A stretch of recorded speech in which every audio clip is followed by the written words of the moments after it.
Hi, welcome to our first of the 4 astrology classes for the mini series. My name is Andara, and we're going to be talking today about the zodiac signs, all 12 of them, and the planets that rule them.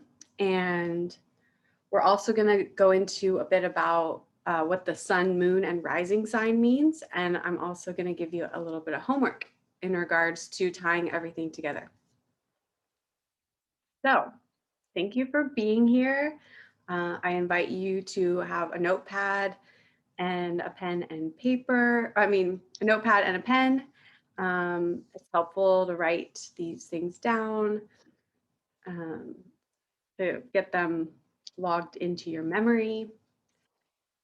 So, we're going to start with looking at the basic chart layout,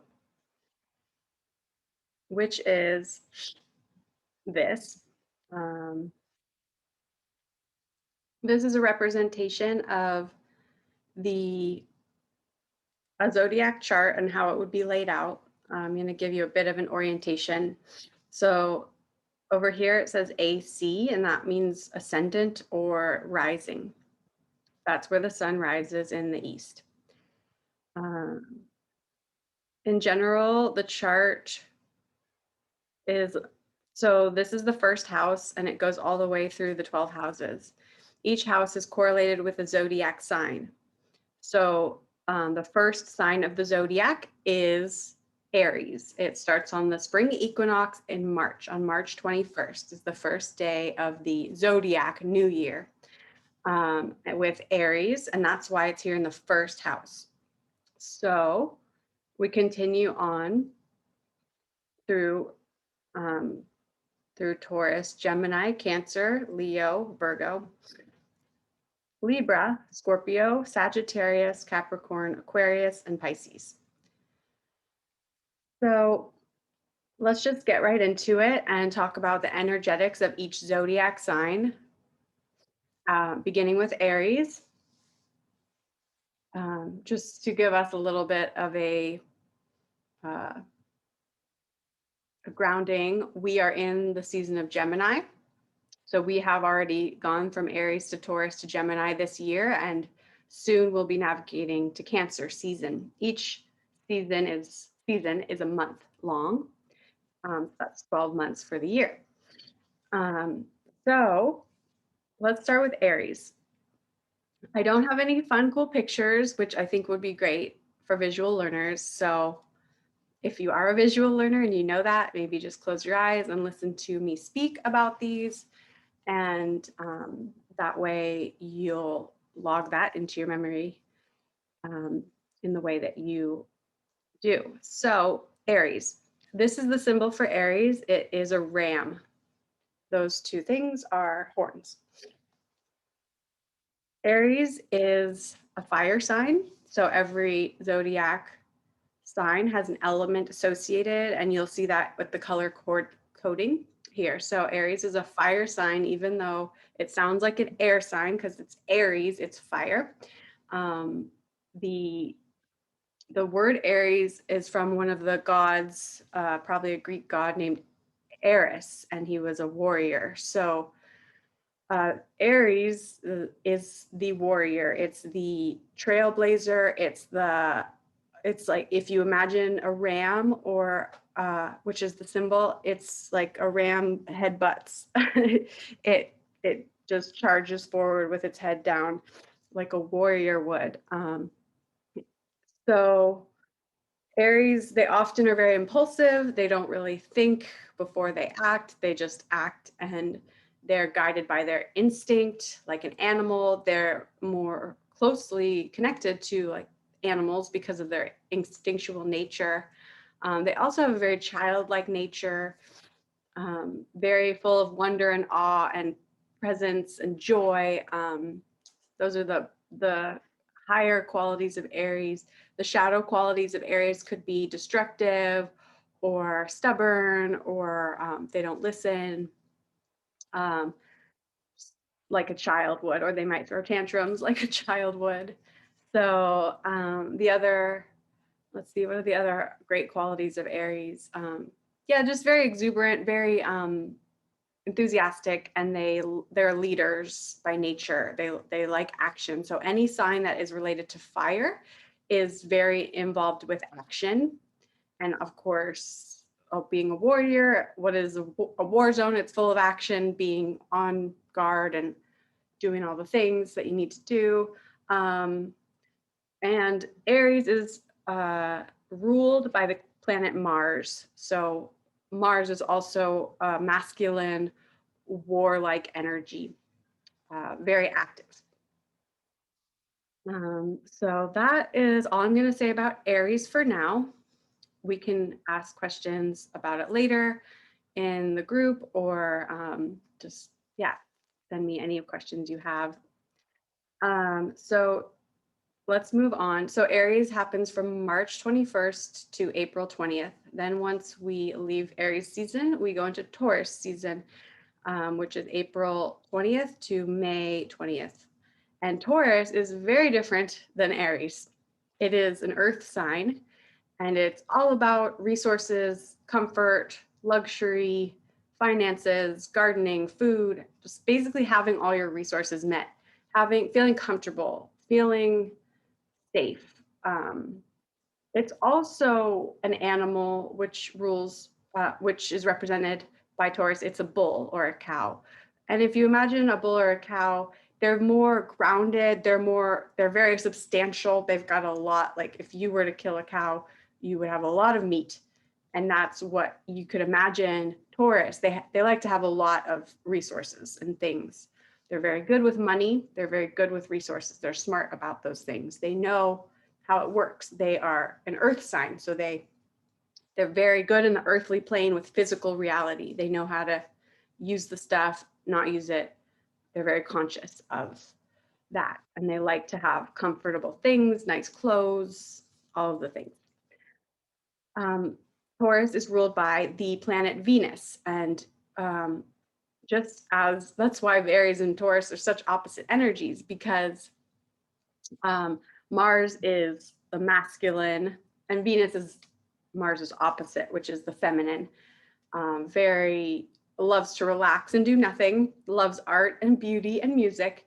And so so that's how Venus relates with Taurus is beautiful things, nice things. So if you wanted to guess someone's astrological sign, and so a Taurus might look really nice or have really beautiful clothes, or they might be a really good singer. So there is actually a body type or a body part represented in each sign, which I want to go back because Aries rules the head. So Aries they're very smart. They have good use of their brain. And then it goes down through the body as it goes through the zodiac. So Taurus is the throat and the shoulders. So Taurus is often about using the voice and in a beautiful way, like singing.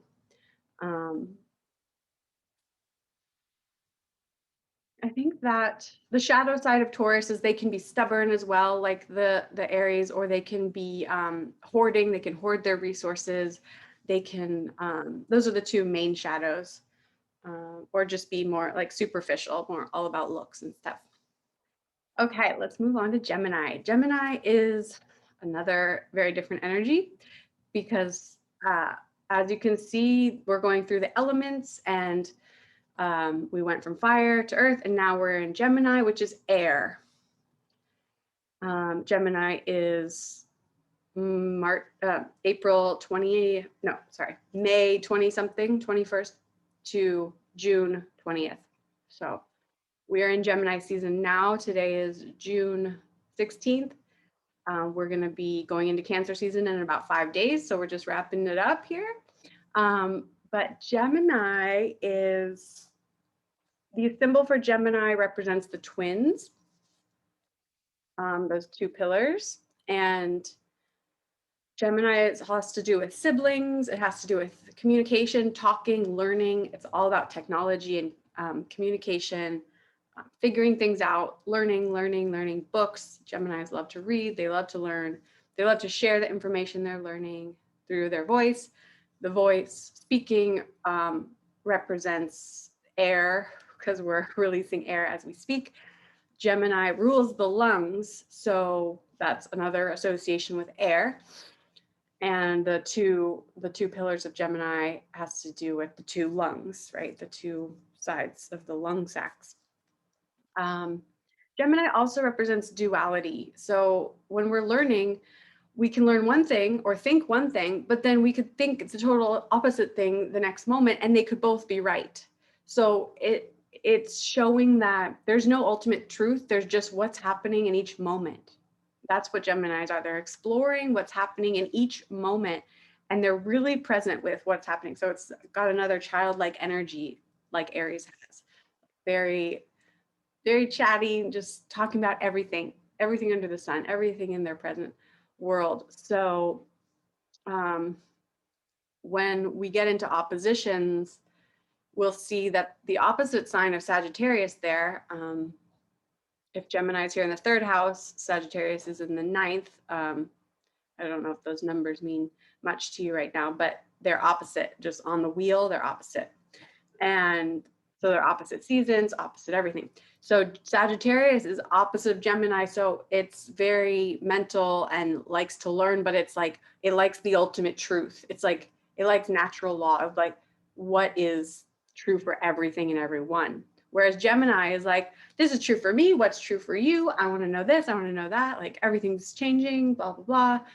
So the other thing is Gemini is a mutable air sign, whereas the other air signs would be fixed or cardinal. So Gemini is mutable air. And you can see in the other video, the first video that I shared in this course about your elements, the element through your zodiac chart, you'll learn more about the different modalities, which is fixed, mutable, and cardinal. But I can go back here and say that Aries is cardinal, Taurus is fixed, and Gemini is mutable air. So what else? Gemini is ruled by the planet Mercury. Mercury, as you might know, is all about communications. Whenever Mercury goes retrograde, people are saying, watch out for your technology might break, your travel plans might get ruined. It's all about technology and communication. Let's go on to Cancer. Cancer is the peak of summer, which is very interesting because it's a water sign. So there's that dichotomy there that that Gemini brought in to the scene. Cancer is ruled by, well, it's a crab that's associated with the sign Cancer. Cancers are, the archetype of Cancer is the mother energy or the ocean, and very nurturing, very emotional because it's ruled by, it's a water sign. It's a cardinal water sign, so it's the first of the three water signs. And so Cancers are very mother-like. They're very wanting to know about how you're feeling. They want to share about how they're feeling.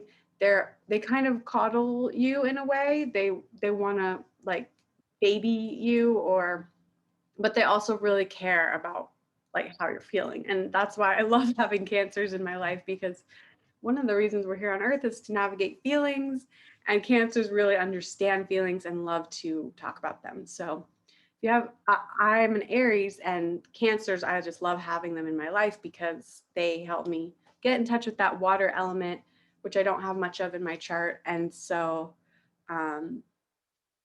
yeah, what else? They're ruled by the moon. The stomach, the part of the body is the stomach that Cancer is associated with. So digestion, yeah, it's like where a lot of people hold their emotions. I know a lot of Cancer sun signs who actually have like stomach upsets when they're not feeling good. Their stomach actually tells them things, like their intuition works through their stomach. Cancers are very intuitive. They tend to be. So, yeah, they're very helpful, very nurturing, very loving creatures. So, and then the downside, I guess, the side that's associated with the crab is that they like to be at home and they like to retreat a lot. If they're not feeling safe, they're going to retreat and they're going to be they're not if they're not feeling emotionally safe, they're going to be like, no, I'm not here. And they might stay at home all the time and they love to be at home. So that is Cancer. If I remembered anything, I'll come back to it. Next, we're going, so Cancer's from June 20th to August 21st. Leo season starts August 22nd. Sorry, July. Sorry, Cancer is June and July. So Cancer is June 21st to July 21st. And then we're going into Leo season on July 22nd. So July and August is Leo season, which is like the peak of summer. So Leo is fixed fire. Leo is ruled by the sun, and you can see how the moon and the sun are traveling together. The mother comes and then the father comes in. The sun is like father energy, very giving, very loves to express, just loves to shine and share their light, their authentic selves. As you may know, Leos they like to have center stage. They're very humorous. So the positive qualities are generous, humorous, and one of the qualities I really like about Leo is that they see you. They have the power to really look at you and be like, I get you, I see you. And they make people feel seen because they like to feel seen. So that's why I love Leos, because they make me feel seen and they're like, I see you, you're awesome. And I'm like, you too. And then it just goes from there. Leo and Aries gets along well because they're fire signs. Typically, the signs that have the similar element get along really well. So Leo, what else? The shadow side of Leo, they could be arrogant, they could be conceited, they could, not really think about other people as much. They just want life to be wonderful and fun and all about exciting things that they're doing, and so they might not take time to really like explore emotions or ground. They're just kind of like anyways, Leo, fifth house here. They love to play, they're very creative.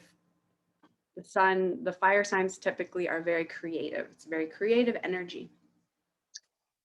Anything else about Leo? Leo rules the heart and the spine.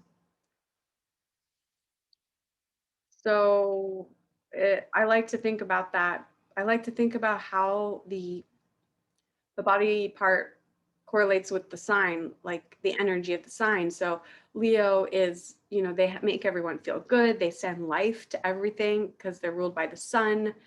And that's what the heart does, right? It pumps blood to everywhere in your body. It gives life to everywhere in your body. So yeah. And the spine represents, like, if you're sitting up straight, you're in a very regal position, you're very confident, and Leos are the most confident of all the signs. Absolutely. I love learning skills of confidence and regalness. Leo's like the archetype of the king from them. So that's why I like to relate Leo with the spine, or I can see how they're related, is because when you have a straight spine, you are in your queen or kingship. And the symbol of Leo looks like kind of like a hair, like someone who's just had their sitting on their throne with their nice hair, or the lion mane right there. The animal represented with this sign is a lion, the king of the jungle, or the queen. So moving on, we're going to go to Virgo, which is happening August to September. Virgo is an earth sign. It's a mutable earth sign. So it's very related to Gemini in the fact that it's ruled by Mercury as well, and it's mutable. So it's got that changeable energy, loves to learn, loves to, yeah, work with things, mold things, create. Um, Virgo's an earth sign.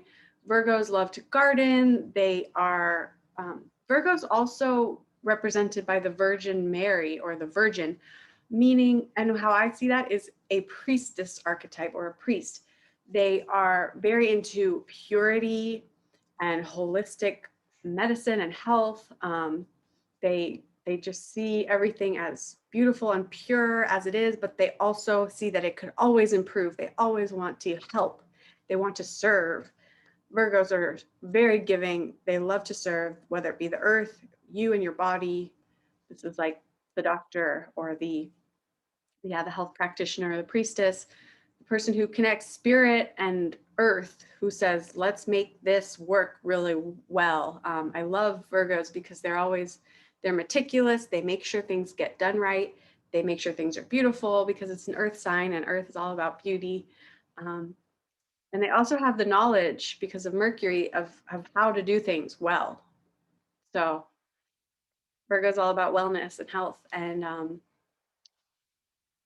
yeah, purification. So I love Virgo energy. It's been hard for me to learn a lot about that, but it's been a great lesson for me, and that's where my sun is. It's in Virgo's house. So that's another thing we're going to talk about in other classes is what it means when your planet is in that house. So your Virgo might be somewhere else on the chart, but this is Virgo's house. It's the sixth house. So if you have any planets in Virgo's house, you'll know that it's expressed in these ways that I just mentioned. Let's see, is there anything else to say about Virgo? It's the rulers, the body part associated is the liver and gallbladder. The liver has a million jobs. I'm exaggerating, but it has about uh, 500 jobs. So processing and purifying blood. It's which is so funny because we just spoke about that with Leo. It's process detoxifying, it's cleaning the body, it's doing all the things that I just mentioned in the body through the liver. So we love the liver, and actually the color that represents the liver in Chinese medicine is green. So I just love to look at the correlations between all this. So we have the green here, the earth sign. I think I could probably talk more about Virgo because I'm very much associated with it, but I'm going to move on to Libra. It says Libro there, but I think this might, yeah, I don't know why it says Libro. Libra is going to start at the fall equinox, so September 21st to whatever is after that, October 21st. Libra is what is it? It's a cardinal air sign. I didn't talk about what cardinal meant, so I can now. Cardinal means it initiates and it takes action. It's like this energy of creativity and like, let's go. So Libra is a cardinal air. Again, and it's all about relationships. So I'm going to go back here. The first four signs are all about, they're more personal. They're labeled as personal. They're relating with ourselves. They're more about me and my feelings and what I want and this and that, what I'm learning and what I have. That's the first four signs. But as we come to Leo and go through to the second four signs, or the 5 through 8, we get into the interpersonal signs. So Libra is the best example of interpersonal because it's all about our friendships, our associates, our relationships. It's not really so much about like partnerships, like man and woman love partnerships, but more about just friendships.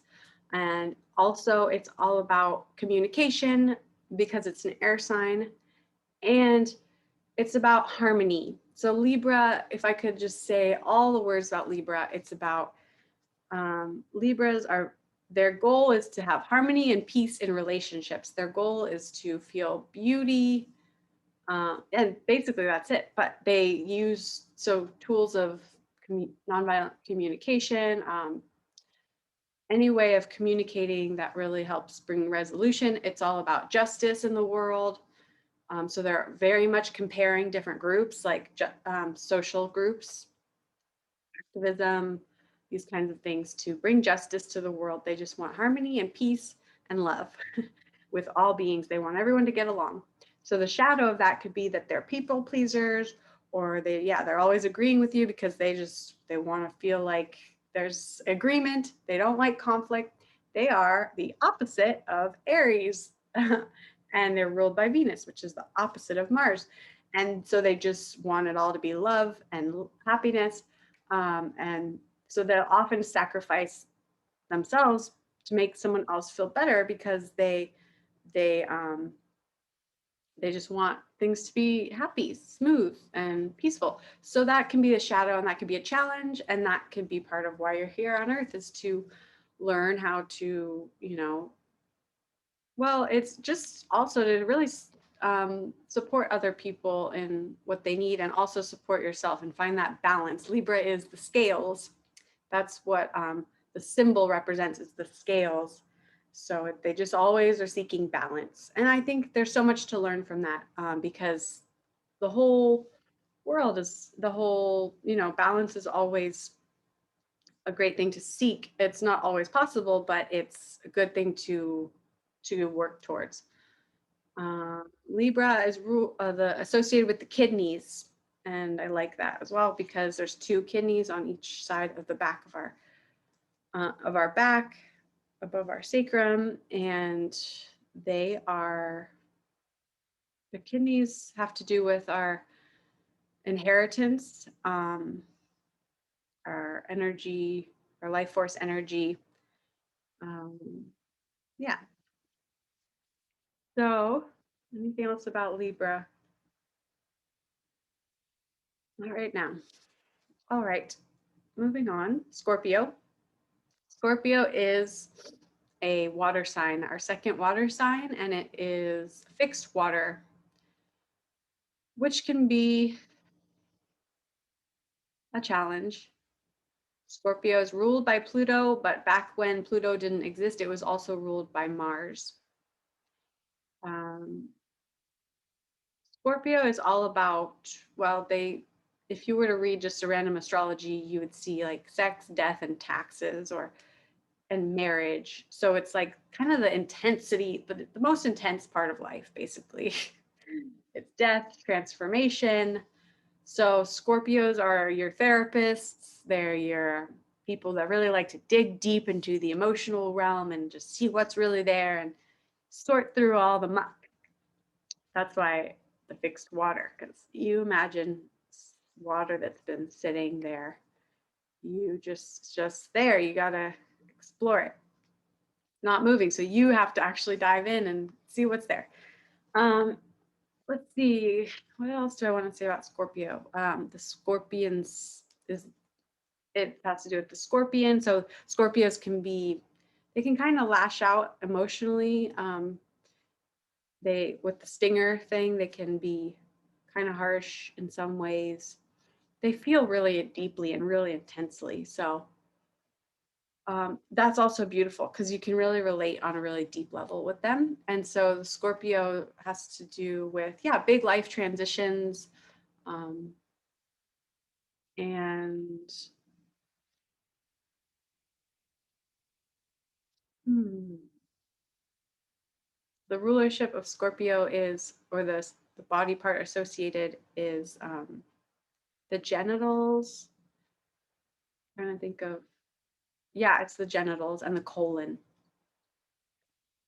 um, which is also known as the large intestine. And so that's where we get rid of our shit, right? Through our large intestine. That's why Scorpio, they're good at handling shit.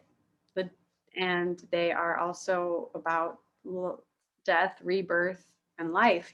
That's where life comes from, is our sexuality. So they're actually really good lovers. They like to have sex. They're very sexual creatures. So that's another part of Scorpio to honor and respect, I believe. Um, right. I think that's it. So that's the eighth house that Scorpio resides in. So if we were to look at the houses, which we will in another class, we'll always know that the eighth house is represented by Scorpio, and ruled by Mars slash Pluto. So we're going to move on to the ninth house here, which is the ninth season. Back to Scorpio. I didn't mention that Scorpio is October 22nd to November 22nd, and that is what holiday? Halloween, which is all about death. It's the Day of the Dead. It's scary things. Like, yeah, so that's another cool representation of how the seasons and the cycles are actually written in the stars. Like, that's what we celebrate in Scorpio time. It's things are dying, we're going into the winter. The energy of that time is very pivotal and transformational. So hence all of what I just spoke about. Once we let go into that little bit of a death portal of Scorpio, we come through to Sagittarius, and we've distilled all the things that we've learned through the first 8 signs. And now we're in Sagittarius in November. What is it? November 23rd to December. So this is where approaching the solstice, the winter solstice. And I'm just going to bring this down a bit so you can see. Sagittarius is our third fire sign, and it is a mutable fire sign. So, and they call it the fire of the mind, whereas Aries would be more like the fire of the groin, maybe, and Leo of the stomach or the heart. The Sagittarius is the fire of the mind. They're very scholarly. They like to philosophize and think big. It's like they're like birds. They can see the big picture. And they're very intelligent, very aware of the truth. If you were to pick one word for Sagittarius, it would be truth. They're truth seeking, and they're also very adventurous. So I knew a little boy who had a Sagittarius moon, and also my dad does.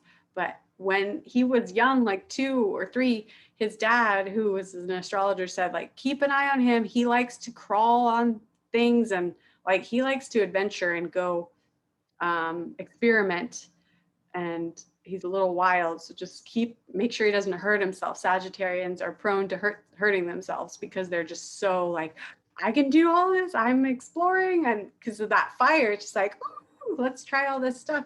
But they're not like grounded and aware that they have a body because they're more like spiritual and ruling by Jupiter is like this expansive, like I can do anything without thinking about the repercussions, the details that might be needed, like the more grounded part of it. So yeah, that's they're kind of accident prone, and they're very smart. They're very creative, very wise. They're also like the shaman archetype, very wise, and very adventurous. Like I said, ruled by Jupiter, which we haven't talked about. Jupiter is the planet of luck, fortune, joy, exuberance. So very jubilant, joyous, likes to laugh.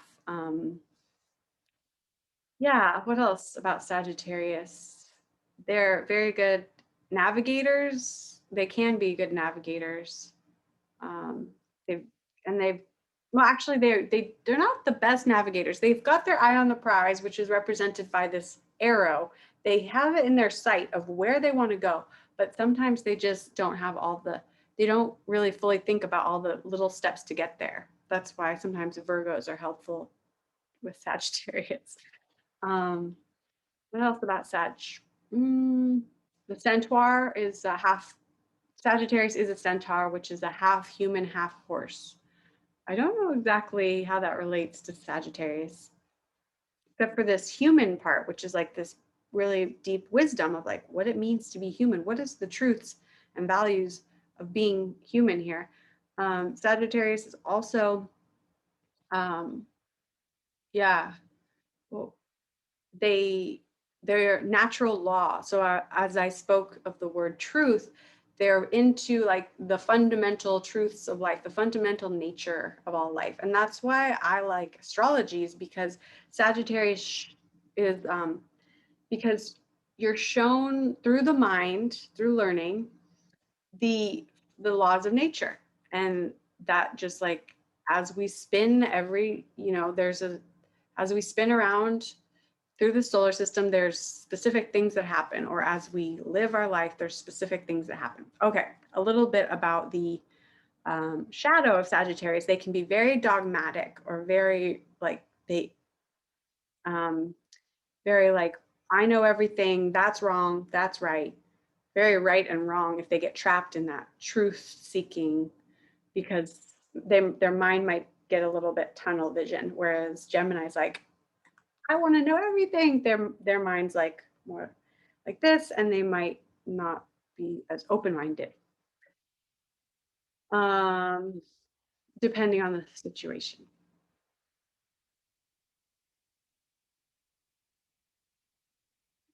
Hmm.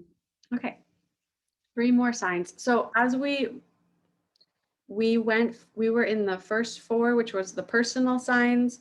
We were in the second four, which is the interpersonal. Now from Sagittarius to Pisces, we have the transpersonal, which means they're feeling connected with the cosmos, with other beings in the like aliens, and just like the collective. So they're very connected with the collective and the larger picture. That's why, yeah, and I remember that because they're up here. They're like at the top, and they're kind of going back into the oneness, which is we'll talk about with Pisces. So Capricorn, after there's this big jovial explosion with Sagittarius, we kind of come back to our rootedness.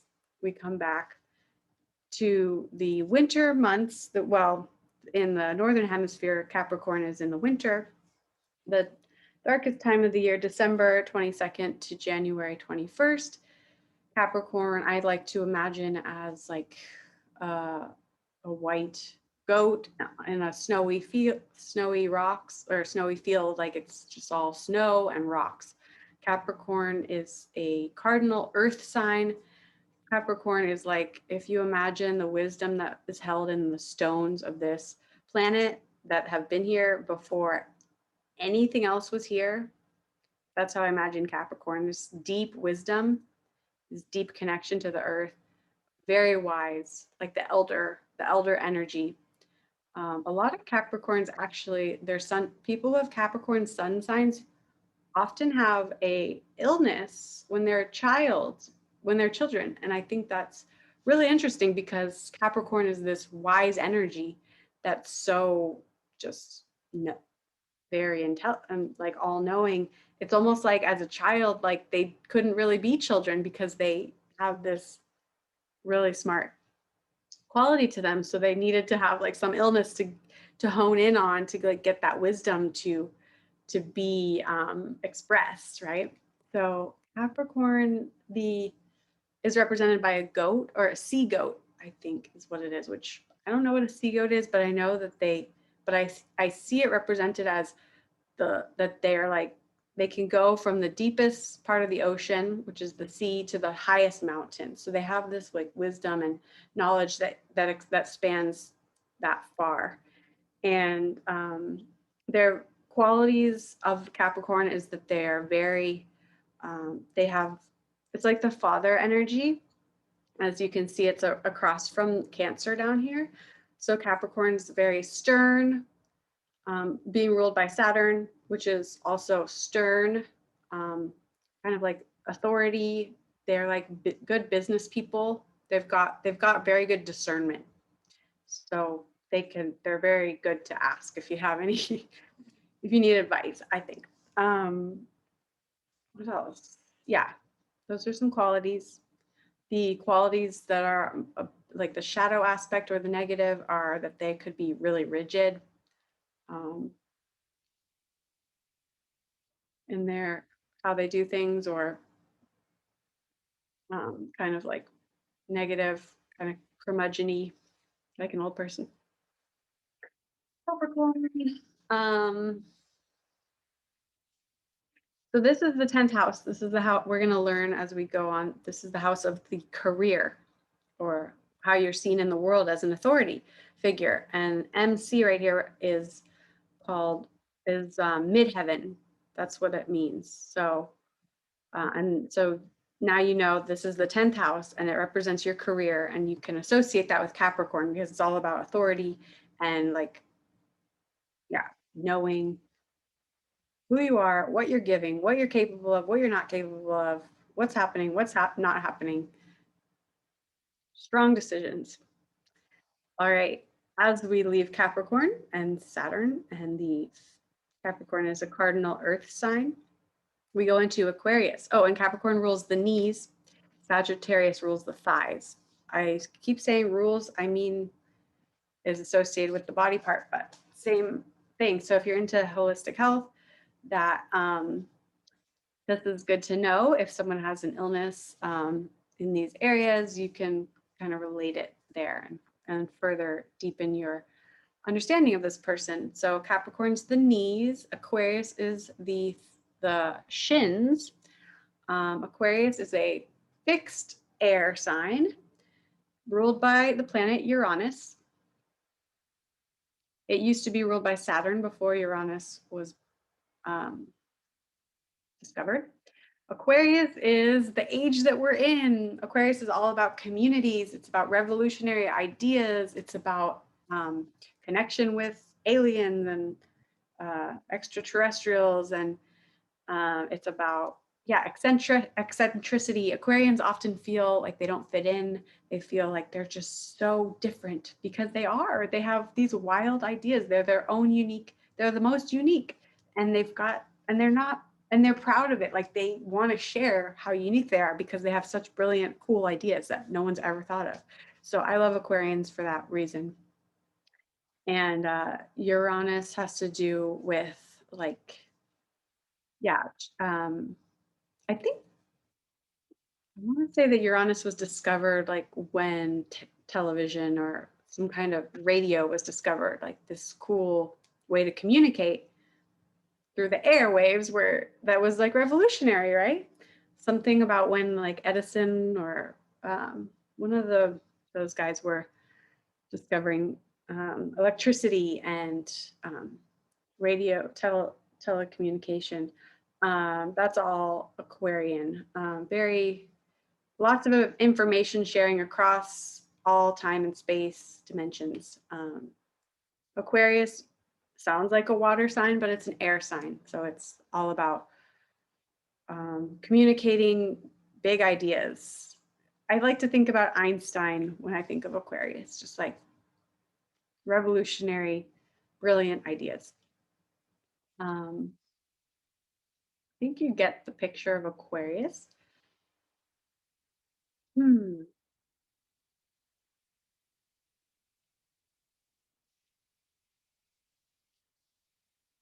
I just also want to share that the Aquarius, I like that it has aqua in it, the water, because I do find that now that we're in the age of Aquarius, there is a very important, there is a big importance on water and how it's the fundamental of life, and like that we're going to really need to make water more, more like definitely a resource to make sure that we keep uh, using properly, or else we won't have life on Earth. So maybe innovative ideas around how to keep water circulating in a good way on the planet. And that's, yeah, Aquarius is also the nervous system and the extremities, like our antennas kind of a thing. So just, yeah, they really connect everyone. And we're going to move on to Pisces. Pisces is, if any if any of the zodiac signs had a different element that wasn't even one of the four main elements, it would be Pisces, and that would be ether. But Pisces is water, known as a water sign, which is, what is it? Is it a mutable water sign? Yeah. It's mutable water. So Pisces are they they're very feeling oriented. They're very connected to subtle feelings, spirituality, dreams, everything that is like otherworldly, subtle, unseen, angels, spirits, all that kind of stuff. Pisces are very good at empathizing and connecting spiritually with you. They're good at art. They're very good at expressing themselves through song, through any kind of art. Um, they want to express their emotions. They're very emotional beings. Um, they, yeah, and that could be hard because they could be overcome by emotions sometimes, and we don't always want that. And yet they also have to do with the shamanism. They can travel through other realms and feel connected with all time space reality because there's like no boundaries. It's very like everything is all happening now. No time, no boundaries. Very, out there, etheric, kind of chaotic in a sense, like the big cosmic soup. So Pisces, I have a lot of compassion for because they have a lot of compassion. They are very compassionate creatures. That's what I meant to say when I said empathy. Cancers have more of the empathy. Pisces have got the compassion going for them. So if you ever need some compassion, I highly suggest talking to a Pisces. They can feel exactly what you're feeling. They really want to honor that and love that about you. They feel connected to all it is. They're the transpersonal in the emotion. So it's just like, whoa. If you ever hear people talking about the collective, they might have a lot of Pisces in their chart. Um, Ruled by Neptune, which is the god of the sea. Pisces is the fish. Um, Lots of ocean energy, just kind of like swooshing around and swirling. Just like emotions, right? Emotions in the ocean. So that's Pisces for you for now. Um, I think we did it all. 12th house, as you can see. So it is almost, I'm going to briefly talk about the sun, moon, and rising and give you a little bit of homework, and then we'll continue in the next class. So briefly, the sun, wherever your sun falls, you might be Aquarius sun, you might be Libra, anything. Your sun is what gives you vitality. So think of just the word vitality, how the sun, the physical sun, gives life to the earth. What brings you alive? What makes you feel just inspired and alive? These things are the qualities of whatever zodiac your sun is in. For example, my sun is in Aries. So what brings me to life is spontaneity and acting like a goofy kid and doing lots of things, lots of activity. So that's what keeps me feeling alive. So if you're a Scorpio, what keeps you feeling alive might be talking about your talking to people about their intense life situations that's happening, and or doing transformational healing work. I think you get the picture. um, the moon sign is more of your inner world. It's more of your emotional, how you feel safe, who you are behind closed doors, who you don't really share with the world, but you feel very deeply connected to.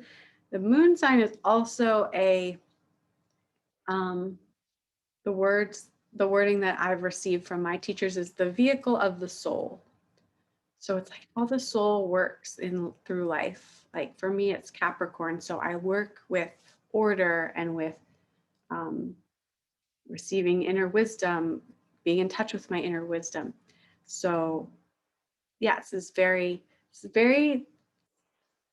key to our identity. So if the sun sign is our identity as a alive, outward human being who's doing things all day, the moon sign is our identity of how we feel about ourselves and who we feel we are as a soul on the planet, and what we feel like, makes us feel good. Like if we are doing the things that make us feel good, we're honoring our moon sign.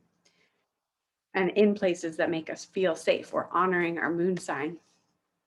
Next is the rising sign, which will always be over on this side of your chart.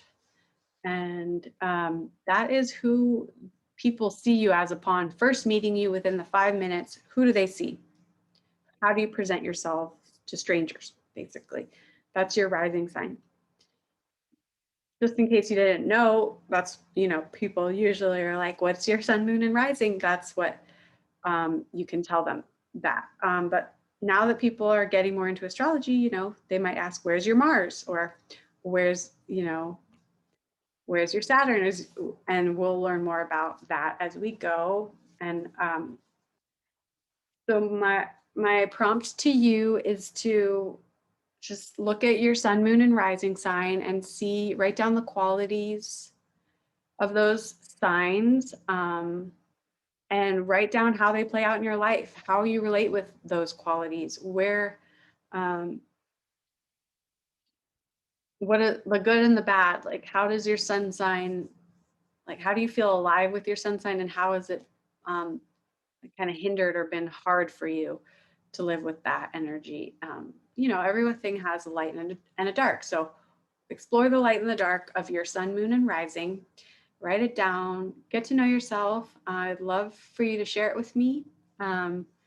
Email or Instagram, however you want to share with me. I'd love to hear if you want to share.